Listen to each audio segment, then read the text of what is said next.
ഇത്രയും കാര്യങ്ങൾ ചെയ്യുമ്പോൾ തന്നെ അന്ന് ഏകാദശിയാണ്, എനിക്കും ആ ശ്രേഷ്ഠമായ ദിനത്തിൽ എന്തൊക്കെയോ ചെയ്യുവാനായി സാധിച്ചു എന്നുള്ള ഒരു തോന്നലുണ്ടാവുക തന്നെ ചെയ്യും.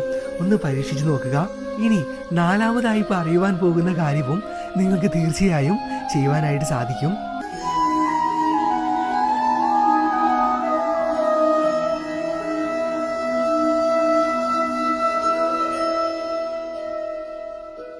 ശ്രേഷ്ഠ വചനങ്ങൾ ഭാഗം 76. എല്ലാ പ്രശ്നങ്ങളിൽ നിന്നും സ്വയം ഒളിച്ചോടി അഭിമാനം സംരക്ഷിക്കുവാൻ ശ്രമിക്കുന്നവരെല്ലാം അവസാനം അവഹേളിതരായി തീരും എന്നുള്ള പരമമായ സത്യം ഓർത്തിരിക്കുക. ഹരേ കൃഷ്ണ. നമസ്കാരം. ഏകാദശികളിൽ ഏറ്റവും ശ്രേഷ്ഠമായ ഒന്നാണ് ഗുരുവായൂർ ഏകാദശി എന്ന് പറയുന്നത്. 7 ജന്മാന്തര പുണ്യങ്ങൾ നമുക്കും നമ്മുടെ കുടുംബത്തിനും അതുവഴി വന്നു ചേരുന്നു. എന്നാൽ ഒരു കാര്യം നമ്മൾ പ്രത്യേകം ശ്രദ്ധിക്കേണ്ടതുണ്ട്.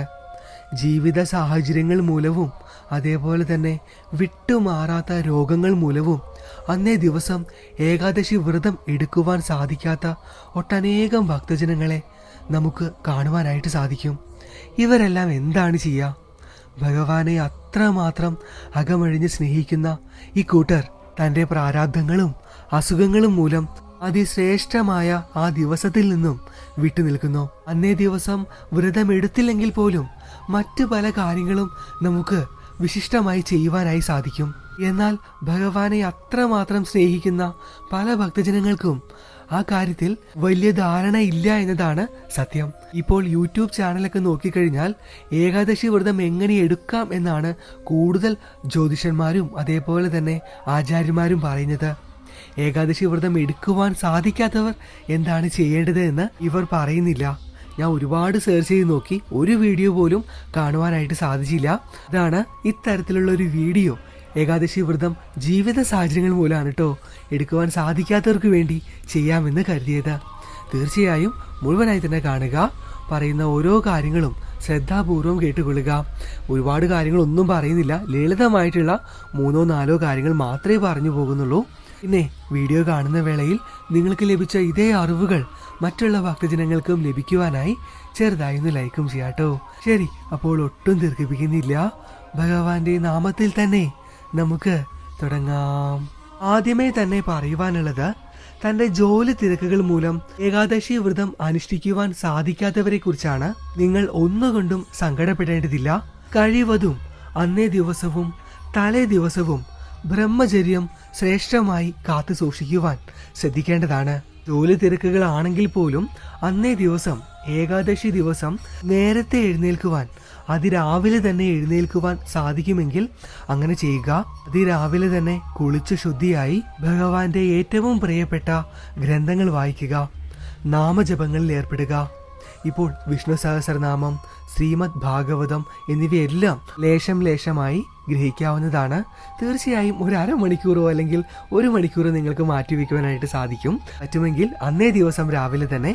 അതിന് സാധിക്കില്ല എന്ന് പറയരുത്. രണ്ടാമതായി നിങ്ങൾ ശ്രദ്ധിക്കേണ്ട കാര്യം, പരിപൂർണമായും അന്നേ ദിവസം മാംസാഹാരങ്ങളിൽ നിന്നും വിട്ടുനിൽക്കുക എന്നതാണ്. ഇതിനും നിങ്ങൾക്ക് തീർച്ചയായിട്ടും സാധിക്കും. അന്നേ ദിവസം മാത്രമല്ലേ അങ്ങ് ഒഴിവാക്കുക.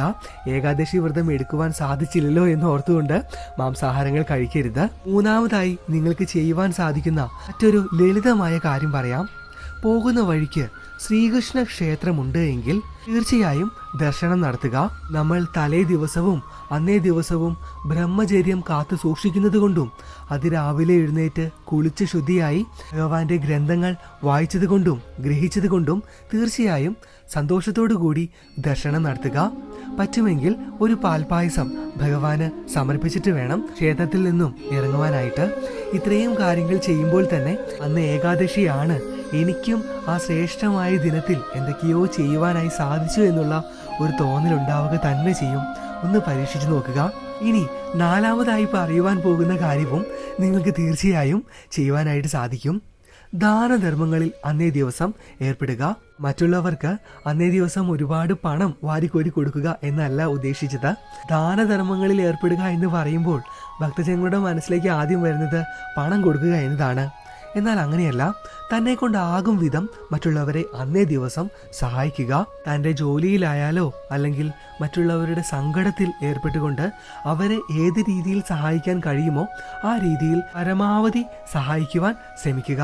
ഈ പറഞ്ഞ കാര്യവും ഞങ്ങളുടെ ഏറ്റവും പ്രിയപ്പെട്ട ഭക്തജനങ്ങൾക്ക് ചെയ്യുവാൻ സാധിക്കുമല്ലോ.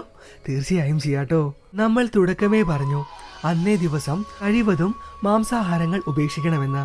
ഇതേപോലെ തന്നെ നിങ്ങൾ ശ്രദ്ധിക്കേണ്ട മറ്റൊരു കാര്യമാണ് പാതി വയർ നിറയ്ക്കുക എന്നത്. ഇപ്പോൾ പഴയ ആളുകൾ അല്ലെങ്കിൽ പഴമക്കാർ പറയുന്ന ഒരു വാക്കുണ്ട്, പള്ള നിറച്ച് ഭക്ഷണം കഴിക്കരുത് എന്ന്. ആ ദിവസം ഈ കാര്യത്തിലും ഒരു നിയന്ത്രണം വരുത്തുക. വയർ നിറയുന്നത് വരെ ഭക്ഷണം കഴിക്കരുത്. അത് നിങ്ങളെ ക്ഷീണിതരാക്കും. ക്ഷീണമായി കഴിയുമ്പോൾ നിങ്ങൾക്ക് മറ്റു പല പ്രവൃത്തികളും ചെയ്യുവാനുള്ള ടെൻഡൻസി ഉണ്ടാകും. അത് ഒഴിവാക്കുവാനാണ് പാതി വയർ നിറയ്ക്കുക എന്ന് പറഞ്ഞത്. ഇപ്പോൾ നമ്മൾ ചർച്ച ചെയ്ത ഈ 5 കാര്യങ്ങളും ഏറ്റവും ലളിതമാണ്. എത്ര ജോലി തിരക്കിനിടയിലും തീർച്ചയായും നിങ്ങൾക്ക് ഇത് ചെയ്യുവാനായി സാധിക്കും. അതിന് ആദ്യം നിങ്ങൾ ചെയ്യേണ്ടത് എന്താണ്? അതിരാവിലെ എന്നും എഴുന്നേൽക്കുന്നതിലും 1 മണിക്കൂറോ 1.5 മണിക്കൂറോ നേരത്തെ എഴുന്നേൽക്കുക എന്നത് മാത്രമാണ്. അത് ചെയ്തു കഴിഞ്ഞാൽ ബാക്കിയുള്ളതെല്ലാം താനേ വന്നുകൊള്ളും. അതുമാത്രമല്ല, ഈ വീഡിയോ കണ്ടതിന് ശേഷം ജോലി തിരക്കിനിടയിലും തീർച്ചയായും ഇപ്രകാരം പ്രവർത്തിക്കണമെന്ന് നിങ്ങളുടെ ഓരോരുത്തരുടെയും മനസ്സിലുണ്ട് എങ്കിൽ ഒരത്ഭുതം ഭക്തജനങ്ങൾക്ക് കാണുവാനായി സാധിക്കും. അന്നേ ദിവസം നിങ്ങൾക്ക് വിശപ്പ് അനുഭവപ്പെടുകയില്ല. ഒന്ന് ശ്രമിച്ചു നോക്കുക. ഇത് യാഥാർത്ഥ്യമാവുക തന്നെ ചെയ്യും. പരിപൂർണമായ മനസ്സോടുകൂടിയാണ് അന്നേ ദിവസം നേരത്തെ എഴുന്നേറ്റ് ഈ പ്രവർത്തികൾ ചെയ്യുന്നത് എങ്കിൽ ഉറപ്പായും വിശപ്പ് അനുഭവപ്പെടുകയേയില്ല. ഇത് എന്റെ വാക്കാണ്, ഓർത്തു വെച്ചു കൊള്ളുക. അങ്ങനെ ഏതെങ്കിലും ഒരു അനുഭവം നിങ്ങൾക്ക് ഉണ്ടാവുകയാണ് എങ്കിൽ തീർച്ചയായും ഞങ്ങളെ അറിയിക്കുവാൻ മറക്കരുത്. ഈ വീഡിയോയുടെ താഴെ തന്നെ അന്ന് വന്ന് എഴുതുക. കൂടാതെ മുകളിൽ കൊടുത്തിട്ടുള്ള നമ്മുടെ ഒഫീഷ്യൽ വാട്സപ്പ് നമ്പറിലും അനുഭവങ്ങൾ എഴുതുവാൻ മറക്കണ്ടാട്ടോ. ഇതെല്ലാം വായിക്കുമ്പോൾ നമുക്ക് കിട്ടുന്ന സന്തോഷവും സമാധാനവും ഒന്ന് വേറെ തന്നെയാണ്. ഇനി അവസാനമായി പറയുവാനുള്ളത്, അസുഖങ്ങൾ മൂലം ഏകാദശി വ്രതം അനുഷ്ഠിക്കുവാൻ സാധിക്കാത്ത ഭക്തജനങ്ങളെക്കുറിച്ചാണ്. നിങ്ങൾ ഒരിക്കലും ഡോക്ടറുടെ അഭിപ്രായം തേടാതെ ഭക്ഷണക്രമത്തിൽ മാറ്റങ്ങൾ വരുത്തരുത്. ഇത് അപേക്ഷയാണ്. കാരണം അന്നേ ദിവസം തുളസി വെള്ളം മാത്രം കഴിച്ച് ഏകാദശി വ്രതം അനുഷ്ഠിക്കുന്ന ഒട്ടേറെ ഭക്തജനങ്ങളെ, അതും പ്രായമായിട്ടുള്ള ഭക്തജനങ്ങളെ എനിക്കറിയാം. 2-3 ദിവസം മുമ്പ് ഡോക്ടറെ കാണുകയും ഈ ഒരു പ്രവൃത്തി അല്ലെങ്കിൽ ഏകാദശി വ്രതം എടുക്കുന്നത് കൊണ്ട് പ്രത്യേക എന്തെങ്കിലും പ്രശ്നങ്ങൾ ഉണ്ടാവുമോ എന്നൊക്കെ ചോദിച്ചതിന് ശേഷം മാത്രമേ കഠിനമായ ഏകാദശി വ്രതത്തിലേക്ക് ഭക്തജനങ്ങൾ ഓരോരുത്തരും പോകുവാൻ പാടുള്ളൂ. ശരിയാണ്, ഭഗവാൻ എന്തായാലും കൂടെ ഉണ്ടാകും. എന്നാൽ പോലും നമ്മുടെ ഒരു കരുതൽ തീർച്ചയായും ഉണ്ടായിരിക്കണം. അത് മറക്കരുത്. ശരി, അപ്പോൾ വേറെയൊന്നുമില്ല. ഇന്നത്തെ ഈ വീഡിയോ വിഷയം തീർച്ചയായും ഭക്തജനങ്ങൾക്ക് ഓരോരുത്തർക്കും ഉപകാരപ്പെട്ടു എന്ന് കരുതുകയാണ്. കാരണം ഒട്ടേറെ ഭക്തജനങ്ങൾ ജോലി തിരക്കുകൾ മൂലം ഏകാദശി വ്രതത്തിൽ നിന്നും മാറി നിൽക്കുന്നവരുണ്ടാകാം. അവർക്ക് എല്ലാവർക്കും ഈ ഒരു വീഡിയോ അയച്ചു കൊടുക്കുക. തീർച്ചയായും അവർക്ക് വലിയൊരു പ്രചോദനമായിരിക്കും. ഞങ്ങളുടെ ഏറ്റവും പ്രിയപ്പെട്ട ഭക്തജനങ്ങളുടെ വിലപ്പെട്ട അഭിപ്രായങ്ങൾ അതെന്ത് തന്നെയായാലും താഴെ കമന്റിൽ എഴുതുവാൻ മറക്കരുത്, മടിക്കരുത്. ഭഗവാന്റെ നാമങ്ങളും സംശയങ്ങളും എല്ലാം എഴുതിക്കൊള്ളുക. പിന്നെ ഇന്നത്തെ ഈ ഏകാദശി വ്രതവുമായി ബന്ധപ്പെട്ട വീഡിയോ അത്രമേൽ സന്തോഷത്തോടു കൂടി സ്പോൺസർ ചെയ്തിട്ടുള്ളത് ഓമന എന്ന നാമധേയത്തിലുള്ള അമ്മയാണ്.